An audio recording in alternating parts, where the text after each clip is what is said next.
Vamos a saludar con nuestro, en este caso, nuestro tercer invitado, el doctor Alfonso Zambrano Pasquel, especialista en Derecho Penal. Con él vamos a hablar sobre el tema de delincuencia y ley de seguridad del gobierno. ¿Cómo está, doctor? Un gusto tenerlo en este espacio. Bienvenido. De igual manera, muy buenos días. Este, Me parece que hace un momento algunas cifras, no sé, a veces se inflan las cifras, a veces son pequeñas, la cantidad de muertos que ya habría en Ecuador. Yo anoche escuché decir que son alrededor de 80 en el país los muertos. No sé cuántos. Solamente, buenos días, doctor. Solamente en Guayaquil aproximadamente se registran 50 asesinatos. Eso de los que se Durante el mes de conocen enero. públicos en el mes de enero y los que no se conocen. De acuerdo, y que Solo estamos listos asesinatos. cuando usted ordene. A ver, doctor. El gobierno nos viene diciendo que tal vez no tiene ciertas herramientas la justicia para tratar de bajar los índices de delincuencia, crimen organizado, sicariato. En realidad, los policías también se viven quejando de esto. ¿Usted cree que en realidad hay que crear nuevas leyes para que los delincuentes y los criminales pues se queden en la cárcel y no salgan durante un buen tiempo? Mire, don Jaime, yo acostumbro ser siempre muy objetivo en los análisis, y si hay alguna crítica tiene que ser, como yo digo, una crítica estrictamente constructiva.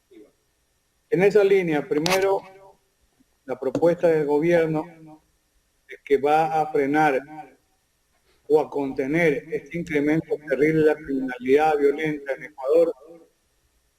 Yo no sé realmente si el presidente Lazo está tan convencido que puede solucionar este grave problema solamente con un proyecto de reforma de ley que la llaman de seguridad, al que me voy a referir en el espacio de. Pero mire, cada 5 años los expertos de Naciones Unidas en el ámbito criminológico y de política criminal se reúnen. Cada 5 años repiten la fórmula. Para enfrentar la criminalidad tienen que mejorar las condiciones de salud, de educación, de trabajo y de vivienda. Esa es la gran fórmula mágica. Esas son las causas. Desatendida, perdón, Esas podrían ser las causas del problema. yo diría que son los factores que hay que atender: salud, educación, trabajo y Pero, vivienda. pero eso es lo que no se hace.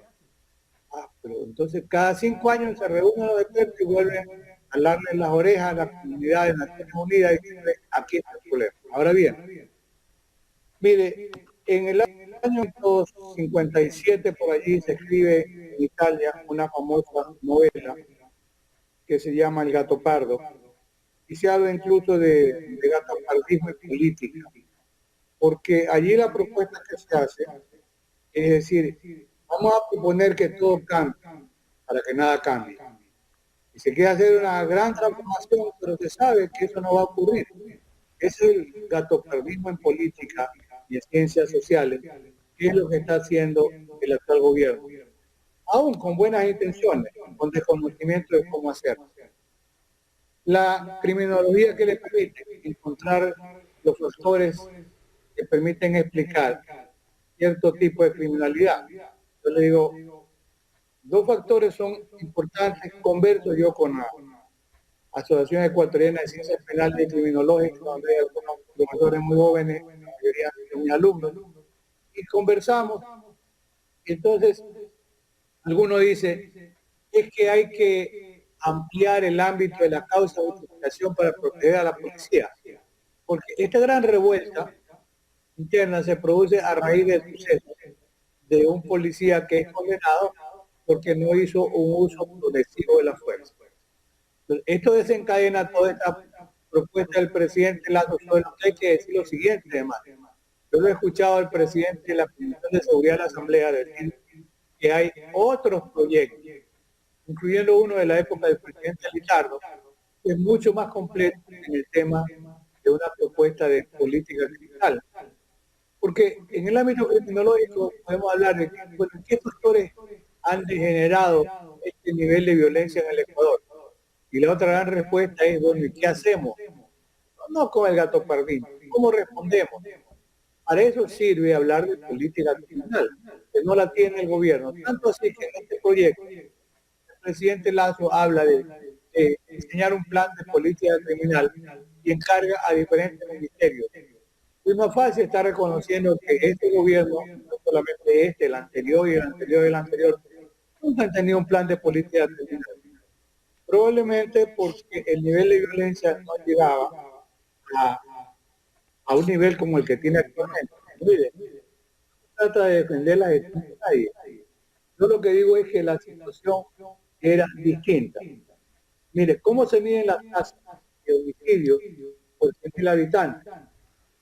Así son tabuladas. Porque el tema central son los delitos de contenido violento, homicidio o asesinato, básicamente un tema de seguridad. En el año 2015, Ecuador tenía 6.46 o 6,46 de muertos por cada 100.000 habitantes. 2016 baja un poco la cifra, 5.81 de cada 100.000 habitantes.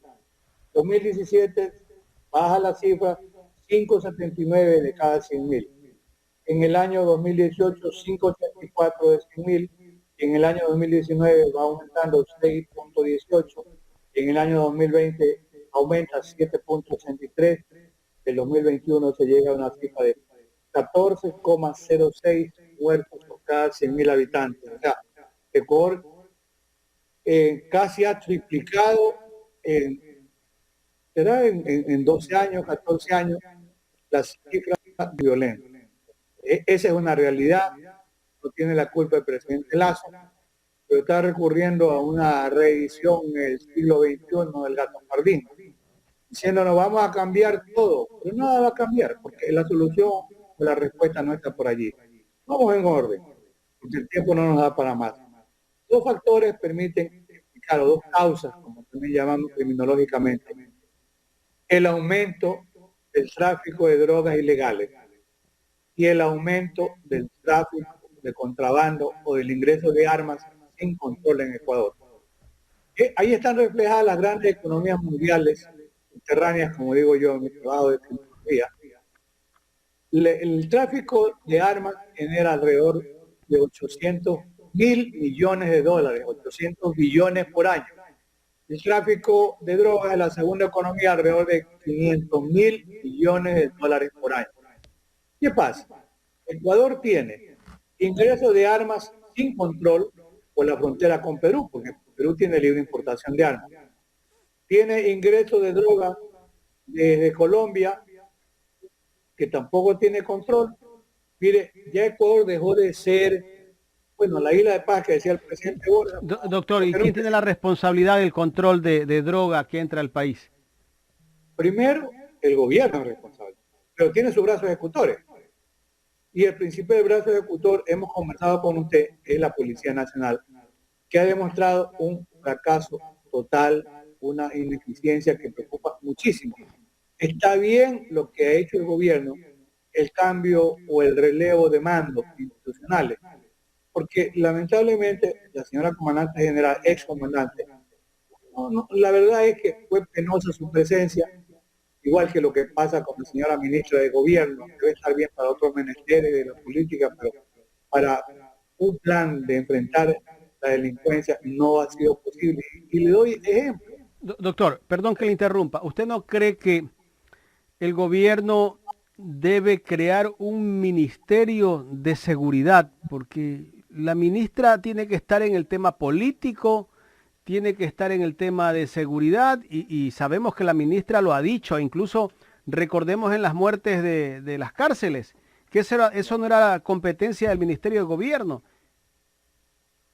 Pero fíjese que ahí tiene el gobierno creado un departamento que tiene que ver con el área de derechos humanos que vendría a reemplazar al Ministerio de Justicia.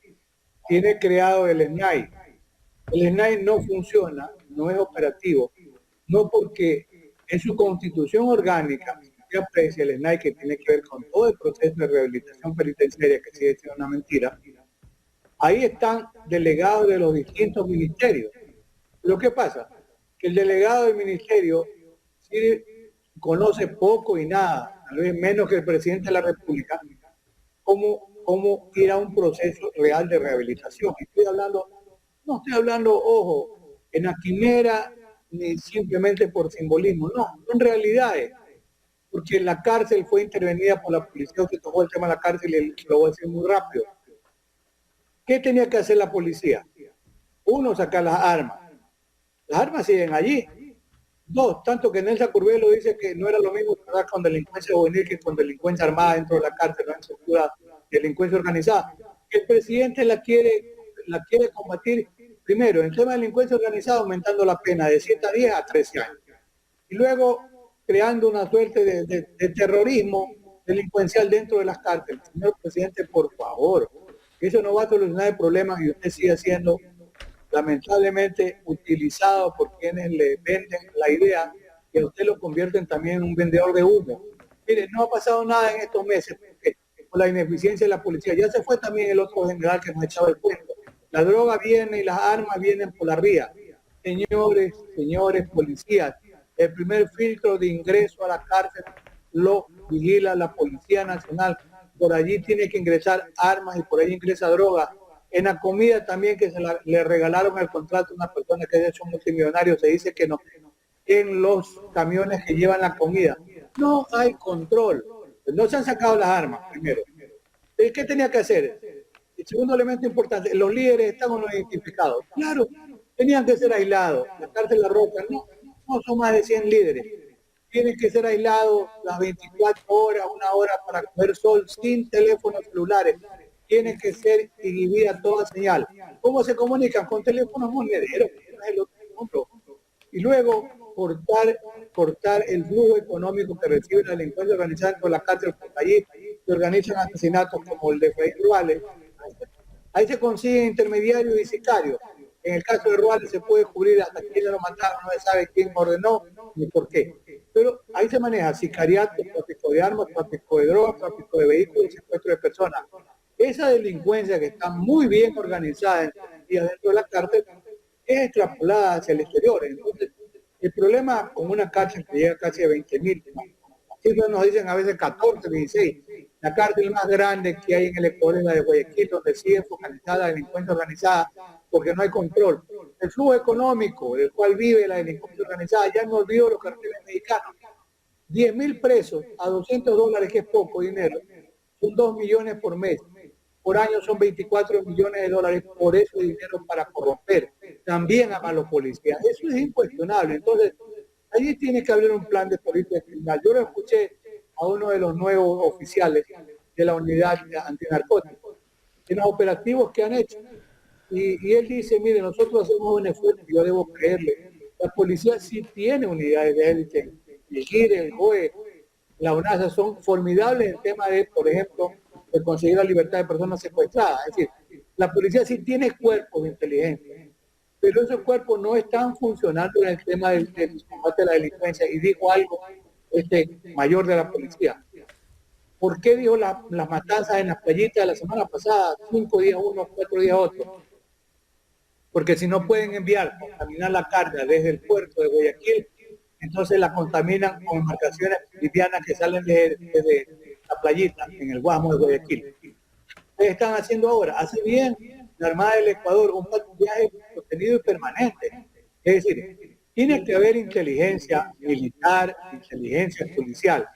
Y de esto desde ya, don Jaime, tiene que militarizarse la frontera con Perú y con Colombia para tratar de alguna manera de controlar este ingreso enorme. Hay demasiada arma, hay muchos sicarios. Ecuador hoy es el país que tiene el mayor nivel de sicarios en América Latina. Supera a Colombia. Impresionante. Eso va a parar con una ley. No va a parar, por favor, señor presidente, no se deje echar el cuento. Entonces, el tema, hay que beneficiar a la policía. Ayer en un conversatorio de la Academia Ecuatoriana de Ciencias Penales y Criminológicas, me decía el director Fernando Llávar, que se habían conectado alrededor de 4 generales. Le dije que bueno, porque ellos deben ser convocados en un plan de política criminal.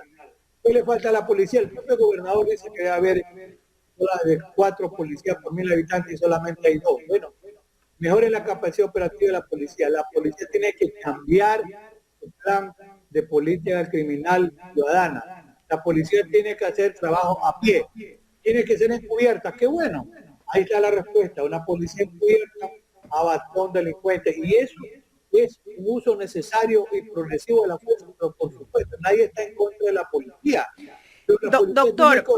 Doctor, justamente, perdón que lo interrumpa, justamente tocando ese tema tan importante que usted acaba de mencionar, ¿es importante o no ampliar un poco la competencia, por así decirlo, de la policía o el actuar de ellos en función de los últimos problemas que se han dado, las últimas controversias de que si un policía pues obviamente dispara a un presunto, por así decirlo, porque hasta que no se demuestre lo contrario no lo es, a un presunto delincuente, luego esto se reversa y sea él pues quien esté acusado y quien de pronto tenga que ir a la cárcel? ¿Cómo establecer esa media ahí para que los policías actúen? Porque ellos incluso temen actuar en función de estos hechos. Mire, desde hace casi 40 años se publica la primera edición de mi manual. Causa de justificación, legítima defensa, estado de necesidad.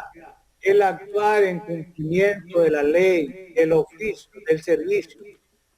El Código Orgánico Integral Penal dice: no impedir un acontecimiento cuando se tiene la obligación jurídica de impedirlo en igual ocasionar. La policía presta un contingente ya no cívico, necesario de seguridad ciudadana, precautelando más que la propia vida del policía y más que la propiedad, la vida de terceros. Y la policía actúa dentro de los conceptos. Mire, eso ya no es nuevo. El sistema interamericano, la Corte Interamericana 2007, Zambrano Vélez y otros contra Ecuador, condena a Ecuador porque no hubo un uso progresivo ni racional de la fuerza.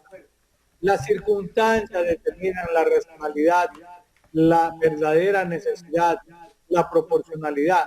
Eso no lo va a solucionar con una reforma como le han sugerido al presidente Lazo. Pero hay 2 temas interesantes en la propuesta de reforma. Primero, y eso me parece, no voy a decir que es malo, es muy beneficioso para la policía. Allí se establece, primero, una presunción de legalidad en la actuación de la policía cuando, por ejemplo, en acto de servicio mata a un tercero.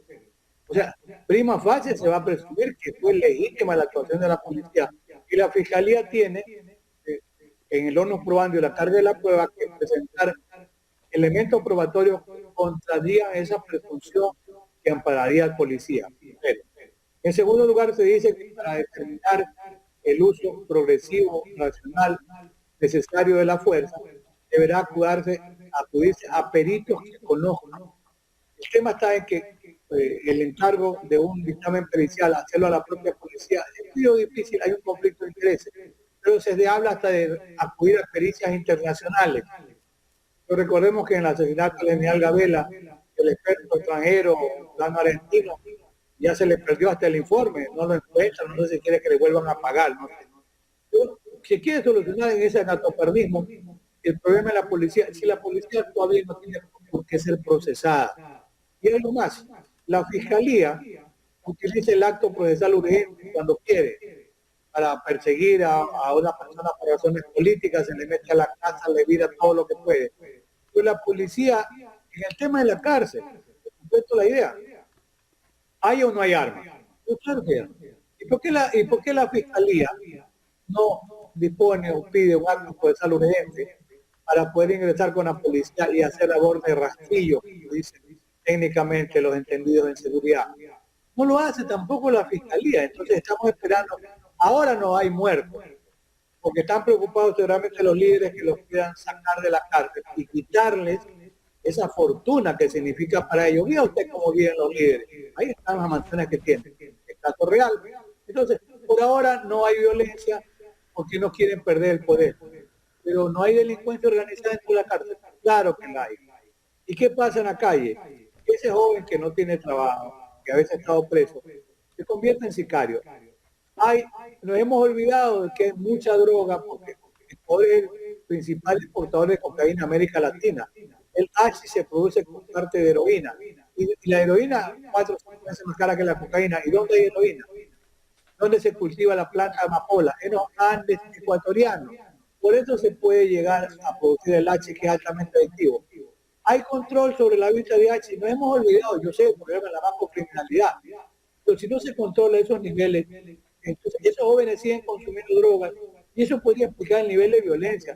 No se conforman con llevarse un celular, sino que regresan y a la víctima del robo la matan de manera miserable. Es un mensaje de la violencia, de este tipo de delincuencia, que es la delincuencia del celular, pero que está generando muerte. Entra a un lugar, qué sé yo, un cyber, el teléfono, y van abarrajando tiros y matando gente, 25, 30, 50 tiros. Ese nivel de violencia que nunca lo tuvo el Ecuador debiera ser también explicado desde el ámbito de un consumo de drogas que no tiene control porque Ecuador tiene demasiada droga. Fíjense, el tema no es sencillo, pero hay que organizar trabajo de manera efectiva. Mire, se dice que se dañó el radar de Manta. No sé si se dañó los radar o lo dañaron. Pero hoy se ha descubierto más droga, como sin radar, que hay demasiada droga, es el 10 o el 15% de la droga que sale por Ecuador. Ese es un problema que tiene que ser sin duda combatido y la cantidad de armas que viene de Perú también tiene que ser controlado. Para eso se requiere inteligencia coordinada entre el ejército y la policía. Doctor, pero también tenemos que ver la política de seguridad del gobierno, que en realidad es casi que nula. O sea, poco interés ha habido para controlar todo lo que es el tema de la inseguridad que hay en el país. Y cuando quieren justificar algo, le culpan a Correa todo lo que está pasando en el país. Si viene mucha droga, es culpa de Correa, que Correa dejó ya todo un estado prácticamente lleno de drogas. Esa es la manera de cómo siguen justificándose cierta incapacidad por las personas que están alrededor del gobierno. Sí, en los cuadros que hace un momento yo revisé, está demostrado que en el año 2015, 2016, 2017, 2018 había menos muertes violentas por civil habitante. Había también menos droga. El año 2020 fueron 124.8, el año 2021 210 toneladas de cocaína. Entonces, por favor, no le echen la culpa a Correa. No puedo defender a Correa. Yo pienso que fue un error haber sacado la base aérea de Manta. Pues no se hubiera descubierto una tonelada de cocaína donde funciona la Fuerza Aérea. Y claro, las bases se van a Colombia. Colombia tiene 5 o 6 bases militares y el otro día alguien me dijo, oiga, profesor, pero mire que Colombia tiene bases militares norteamericanas. Sí, pero sigue siendo el primer productor de cocaína en América Latina. Ya no sale la droga de Colombia por puertos y aeropuertos colombianos, sale por puertos y aeropuertos ecuatorianos. Por eso estamos jodidos. Nos trasladaron el problema. Miren, el presidente Lazo dijo algo que era positivo. Hay que escanear toda la carga, lo conversé alguna vez con usted, lo repitió la general Latanya Varela, toda la carga en puertos y aeropuertos, tenga usted la seguridad que va a haber mayor cantidad de drogas que se pueda decomisar y cuando los narcos se den cuenta que pierden mucho dinero porque en el último año 200 toneladas de cocaína cuestan, en un promedio entre Europa y América del Norte, cuestan 8.000 millones de dólares. Pero si ese es el 10 o el 15% gana mucho dinero. Que se genera toda la carga, tenga la seguridad que tendrán que buscar. Yo digo gráficamente, irse a joderle la vida a otros países para que sea fuente para el tráfico de drogas. Pero qué interesante. La buena relación que tiene el gobierno tiene que ser bien aprovechada. Tiene que retornar el trabajo que hacía la Policía Antidroga de Estados Unidos en Ecuador, la DEA. La DEA tiene que venir, como yo digo, para que le soplen las orejas a la policía nuestra. Hay que controlar a los controladores. Ahí dice ahora en el proyecto que hay que tener mucho cuidado con la quema de la droga. Hay que asegurarse que esa fortuna que significan 240 toneladas de cocaína realmente haya sido quemada. Hay que reactivar el convenio que está presente con la DEA. La DEA ha estado presente en algunos operativos que se hacen públicos. Porque ayer en España 2 toneladas de cocaína más. es insoportable, es insufrible. Vamos a tener más muertes violentas en las calles porque hay más droga y porque hay más armas sin control alguno. Entonces, esa medida es importantísimo reactivar la presencia de la DEA para que esté en puertos y aeropuertos. Había mucha menos cantidad de droga. Claro, la producción también era distinta. Doctor, ¿y estos crímenes que se han dado con funcionarios o exfuncionarios de la aduana del Ecuador, pues esto significa que los narcos a veces cogen a esos funcionarios y los obligan a que tienen que contaminar cierta carga y si no lo hacen, pues les cuesta la vida? Lamentablemente pasa, claro, ese es el mensaje. Mire, hay un caso que yo conocí por una consulta de la viuda de un comandante retirado de la Marina. Él aplicó después de retirado y todavía tenía mucha capacidad de trabajo y lo nombraron director de seguridad de una de las almaceneras que está en el puerto. Este comandante de la Marina, joven todavía, que había trabajado en inteligencia, apreció que ciertos contenedores de ciertas empresas, por alguna razón le despertaban sospechas, no los tocaban, estaban seleccionados para no ser tocados. Él le dio aviso a los gerentes de la almacenera de estos contenedores y le dijeron, comandante, esa no es su tarea. Usted preocúpese por lo suyo. Pero este comandante insistió, conversó con un capitán de la policía, que si hay gente honesta también en la policía, y le dijo, mire, yo tengo la percepción que los contenedores que esta empresa está enviando están contaminados de droga. Hicieron un operativo y bajaron 1 tonelada de cocaína hace 6 o 7 años. ¿Sabe cuál fue el resultado? Que el gerente, un ciudadano argentino de esta compañía, lo insultó al comandante, el comandante de la Marina, y le dijo, usted jode mucho, este no era su trabajo era otro. ¿Cómo termina la historia?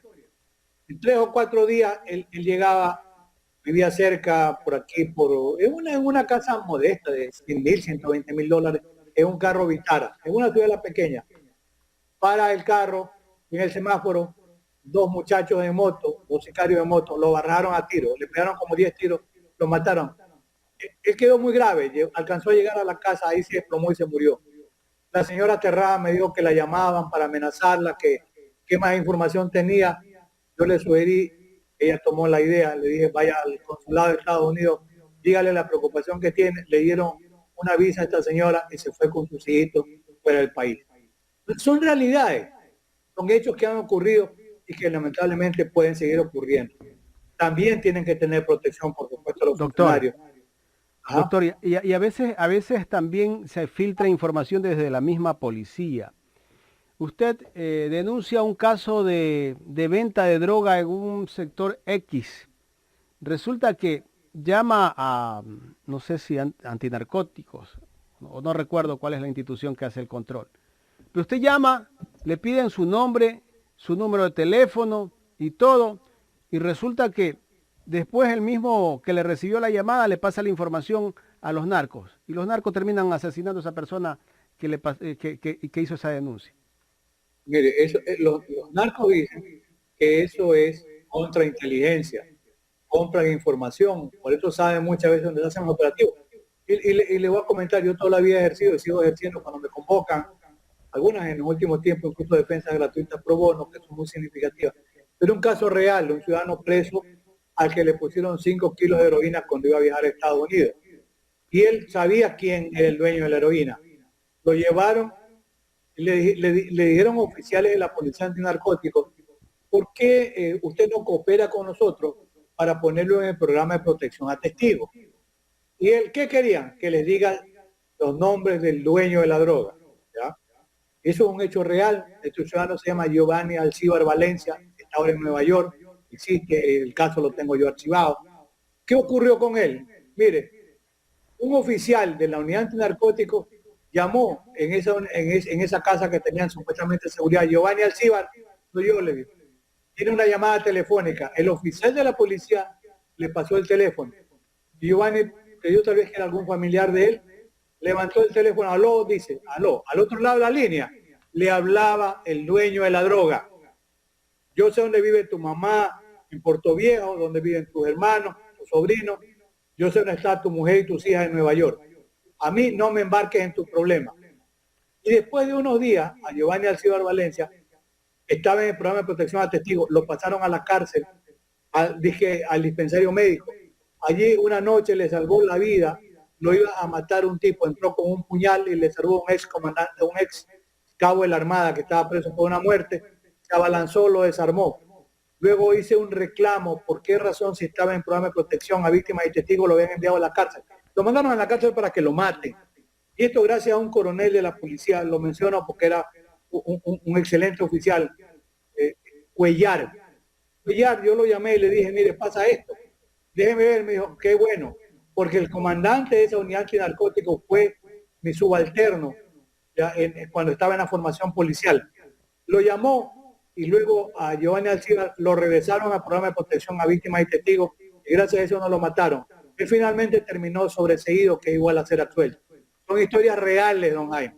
Ciertas. Esto no es ningún invento. Y preocupante, que nos preocupa a todos, lamentablemente, doctor. Doctor, quiero agradecerle por haber aceptado este diálogo aquí a este espacio. No, usted como siempre.